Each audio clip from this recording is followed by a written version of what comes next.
예, 우리 또 두 번째 시간, 이번에 교재를 좀 바꾸시기 바랍니다. 5장이 아니고 이제는 6장 생명의 귀중성으로 좀 바꾸시기 바랍니다. 프린트 다 하셨지요?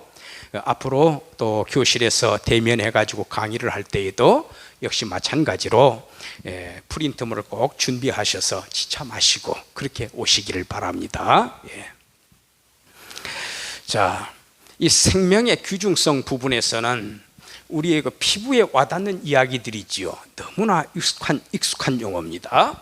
그래서 낙태에 관해서, 그 다음에 스스로 생을 포기하는 이 자살 문제에 대해서, 그 다음에는 또 나 편안하게 죽고 싶어요, 추하게 죽고 싶지 않아요, 또 요즘에는 안락사까지도 이 법으로 제정하느냐, 이게 계속해서 논의가 되는 중에 있습니다. 이 세 가지를 큰 주제로 정하고 살펴보도록 하죠. 낙태에 대해서는 앞부분의 첫 장에서 좀 설명을 드렸습니다만 여기에서 좀 더 깊이 있게 다뤄볼 겁니다.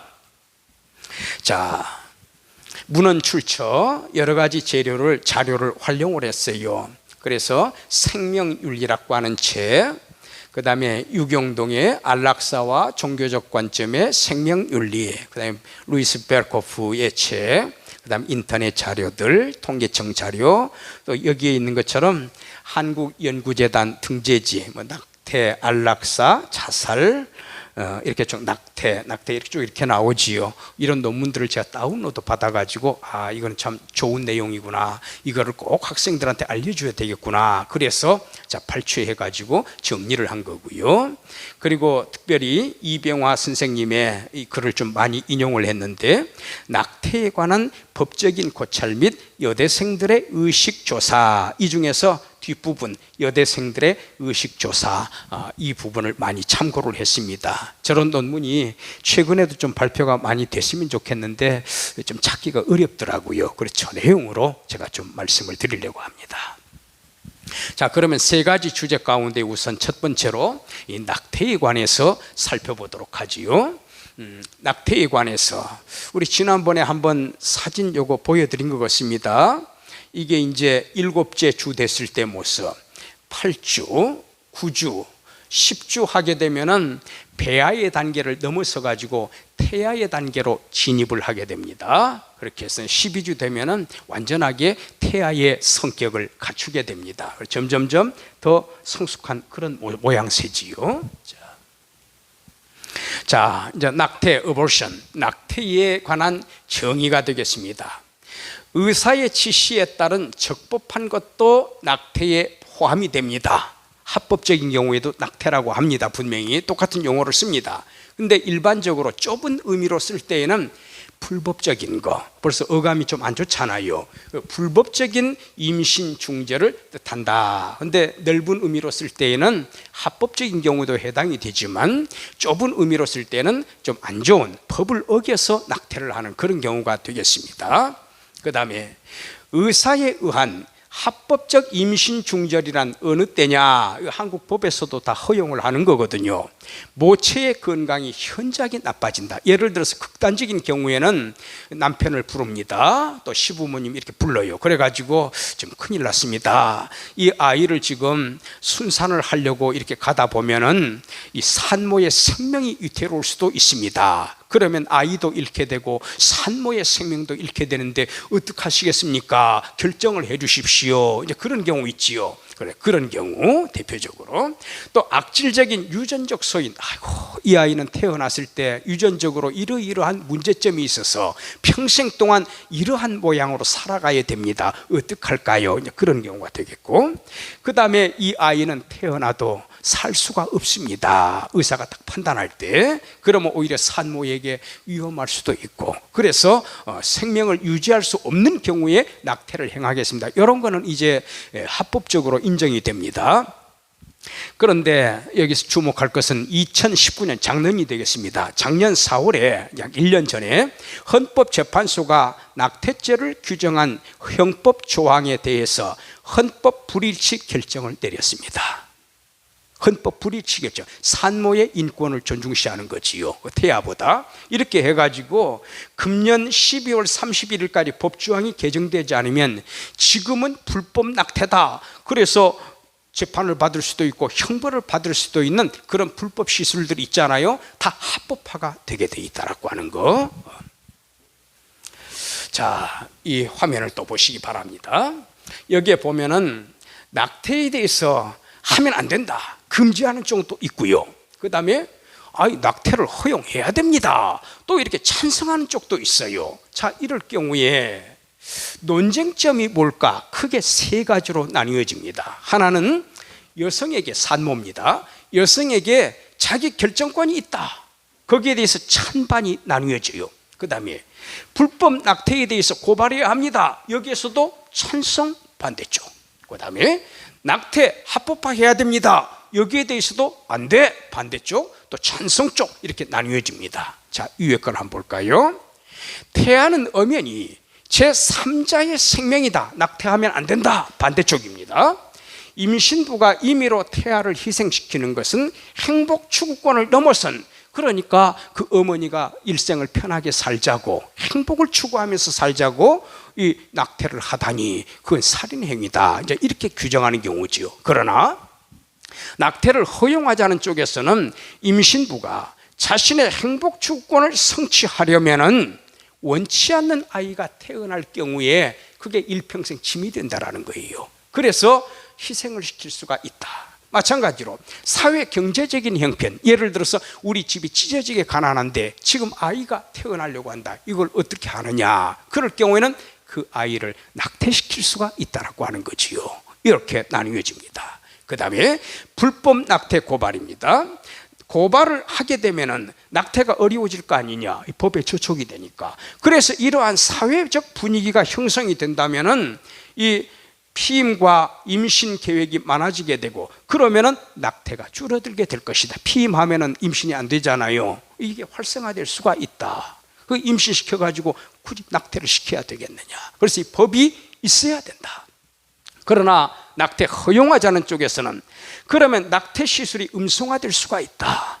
그러니까 불법으로 다 규정을 해버리고 재판을 하게 되고, 그래서 형벌을 내리게 되면은, 그러나 그래도 낙태를 하는 경우가 있는데, 이럴 경우에는 아무 자격도 갖추지 않는 의사가 아닌 그런 사람에게 불법적으로 암암리에 낙태를 할 수밖에 없다. 그러면 오히려 그 산모의 건강이 위태로워지지 않느냐. 차라리 고발조차 하지 마라. 그러니까 법적으로 풀어주고 안전하게 수술을 받도록 해야 된다. 이런 식으로 금지 쪽하고 허용 쪽으로 의견이 나뉘고 있습니다.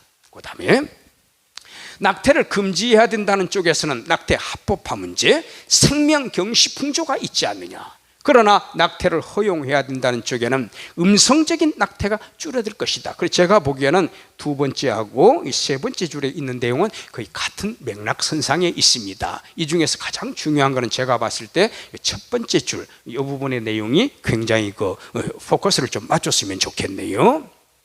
그 다음에 요거는 이제 낙태에 관한 법적인 고찰 및 여대생들의 의식조사, 이병화 교수님, 동대여대 이병화 교수님이 논문을 쓴 거예요. 소논문인데 거기에서 제가 뒷부분 여대생들의 의식조사 이 부분만 발췌를 해가지고, 그것도 다 발췌를 하지는 못했습니다. 너무 그 내용이 많기 때문에. 그래서 여기에서 이런 내용은 소개를 해도 좋겠다, 그런 부분만 따로 발췌를 해가지고 여러분들한테 설명을 드리는 겁니다.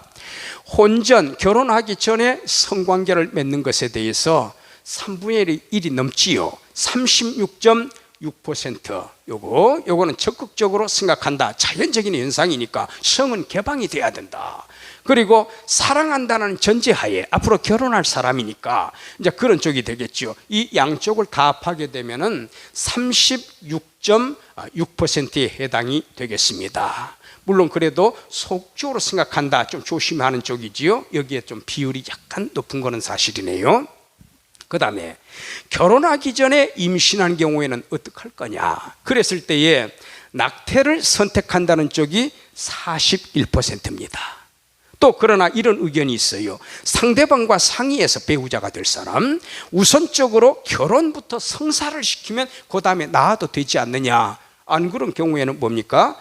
다른 또 방법을 택하겠지요. 그런데 여기에서 이게 가장 높은 수치가 나왔지만은 현재의 입장과 미래의 계획을 위해서 부득이하게 낙태를 선택할 수밖에 없다라고 답변을 한 학생들이, 여학생들이 41%에 해당이 된다. 적은 수치가 아닙니다.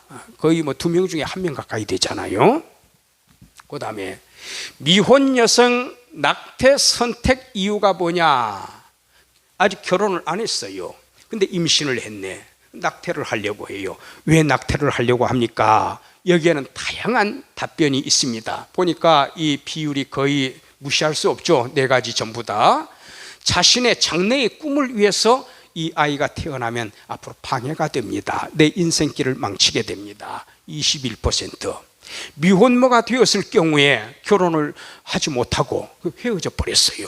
그러면 사회적으로부터 손가락질을 받게 되지 않겠습니까? 고전점이. 그 다음에 17.2%.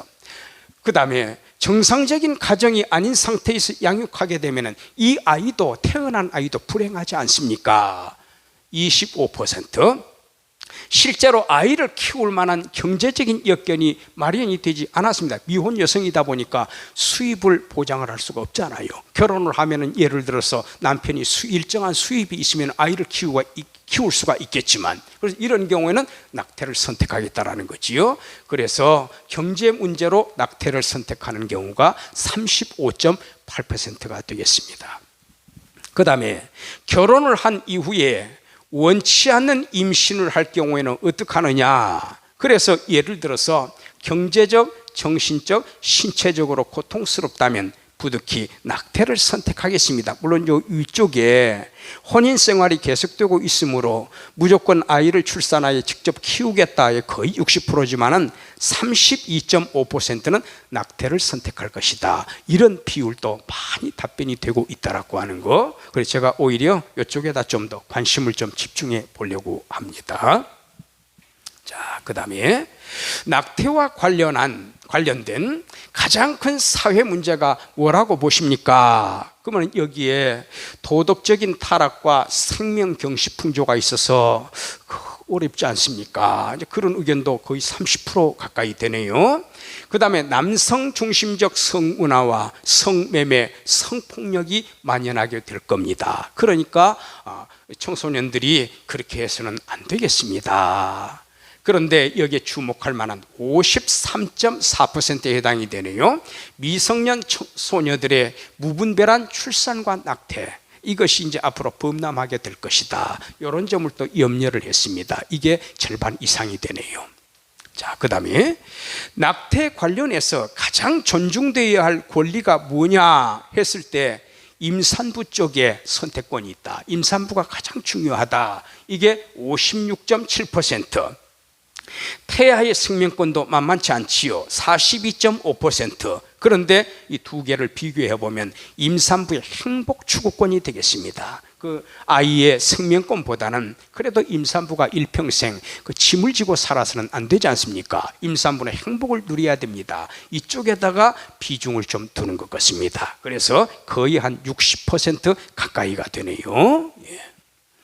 자, 그 다음에 낙태에 관한 여대생들의 의식조사, 계속해서 이번에는 낙태 수술 허용 기간을 한번 보도록 합시다.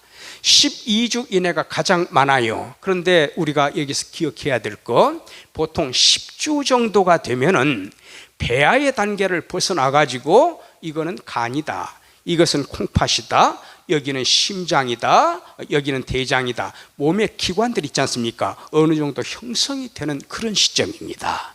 10주 정도가 되면은. 그런데 여기 보니까 여기에서 가장 높은 수치는 12주 이내가 되겠습니다만 20주 이내면은요, 이거는 이미 인간이 된 거예요. 형상을 다 갖춘 겁니다.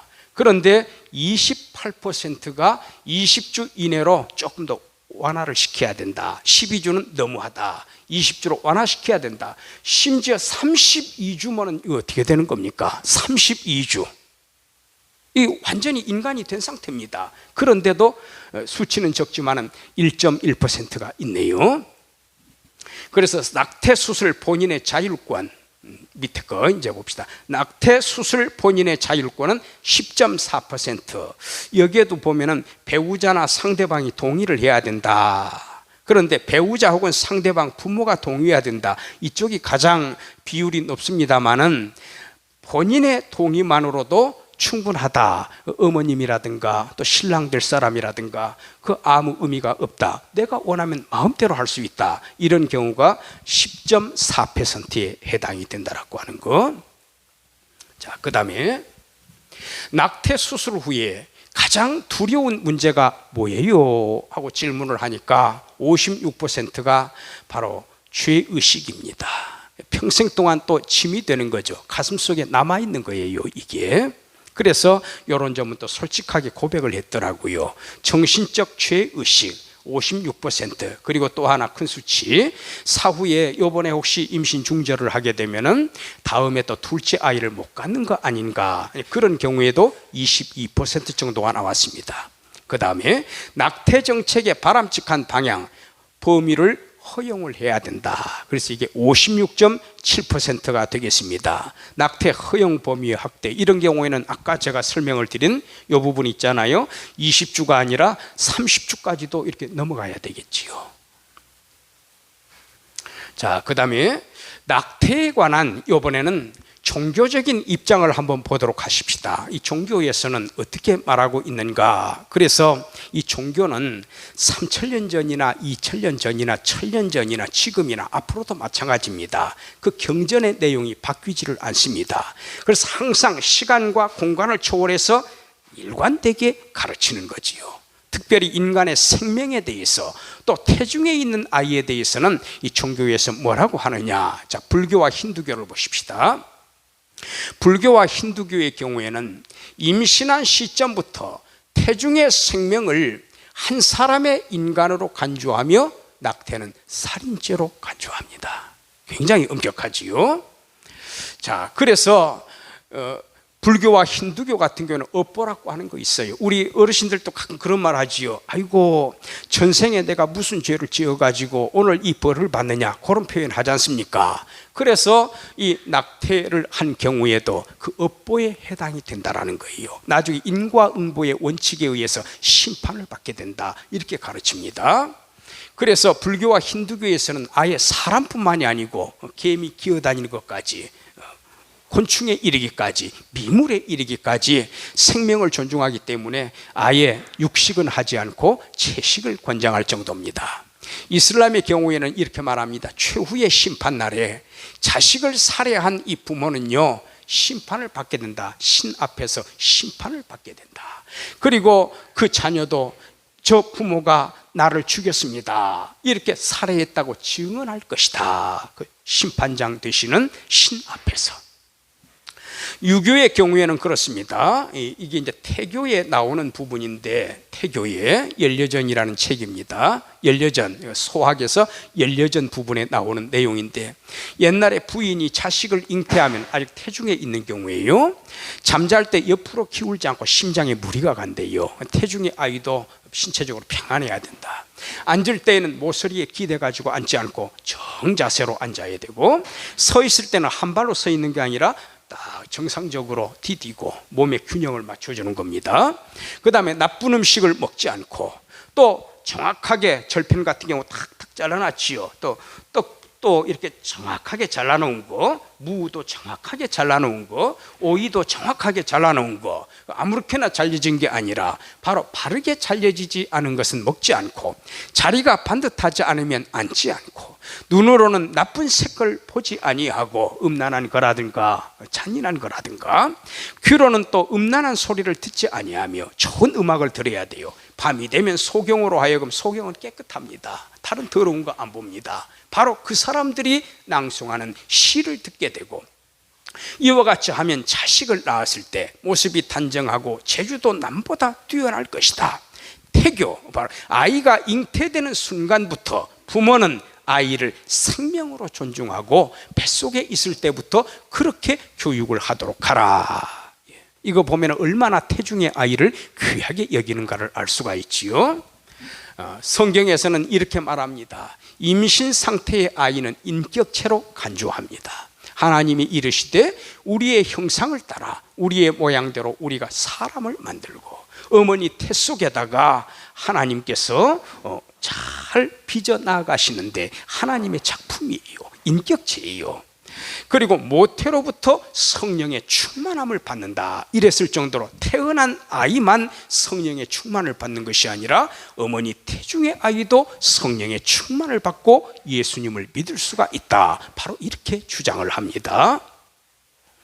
자, 그 다음에 낙태에 관한 종교적 입장 계속해서 한번 보십시다. 아까 우리 살펴본 그 내용이지요. 시편 139편 내 형질이 이루기 전에 주의 눈이 나를 보셨으며 나를 위하여 정한 날이 하나도 되기 전에 주의 책에 다 기록이 되었나이다. 여기에 내 형질이 이루기 전, 태아가 이루어지기 전에 이미 배아의 단계, 10주 이전의 단계에도 다 적용을 하고 있다라고 하는 거. 자, 낙태와 관련된 통계를 한번 보면은요, 우리 한국의 경우 43만 8,062명이 1년에 태어납니다. 2010년 통계입니다. 지금은 더 수치가 많이 떨어졌어요. 30명대 단계로. 낙태가 34만 2,433명. 그런데 나중에 제가 말씀을 드리겠습니다만 실제 우리 한국에서 암암리에 성행이 되는 낙태까지 다 합하게 되면 1년에 150만 건이랍니다. 그러니까 190만 명이 임신이 되는데 그 중에서 40만 명 정도는 출생을 하고 150만 명 정도는 낙태가 된다는 거지요. 그래서 이 수치를 한번 보세요. 요거는 이제 출생아 분의 낙태, 그래서 낙태가 한 건도 없으면 제로가 되는 거지요. 그런데 이 수치를 보세요. 그 자유롭다고 하는 미국보다도 훨씬 높습니다. 일본, 영국, 스웨덴, 프랑스, 독일, 캐나다, 심지어 중국보다도 더 높습니다. 우리나라가 여기에 대해서는 최고의 탑 클래스에 속해 있어요. 우리 지금 청년들이 이 점에 대해서 깊이 좀 생각을 했으면 합니다. 자, 과제물 드립니다. 지금부터 시간을 30분 정도로 안배하셔서 아래 지침에 따라 이 과제물을 작성해 보시기 바랍니다. 우리 그 인터넷 통해 가지고 낙태와 관련된 기사를 찾아 읽고 두 가지 기사를 소개해 주세요. 그리고 자신의 소신을 거기에 기록을 해 주시기 바랍니다. 이게 낙태에 대해서 기사화된 내용들 있잖아요. 이 내용들을 선택을 해가지고 읽어보시고, 옛날 자료라도 괜찮습니다. 그렇게 해서 각기 다른 주제로 해서 찾아보고 자기 자신은 어떻게 생각하는지 한번 좀 기록을 해 주시기 바랍니다. 그래서 이번 토요일까지 이렇게 제출을 해 주시면 되겠습니다. 자, 오늘 여기까지 이렇게 진행을 하도록 하겠습니다.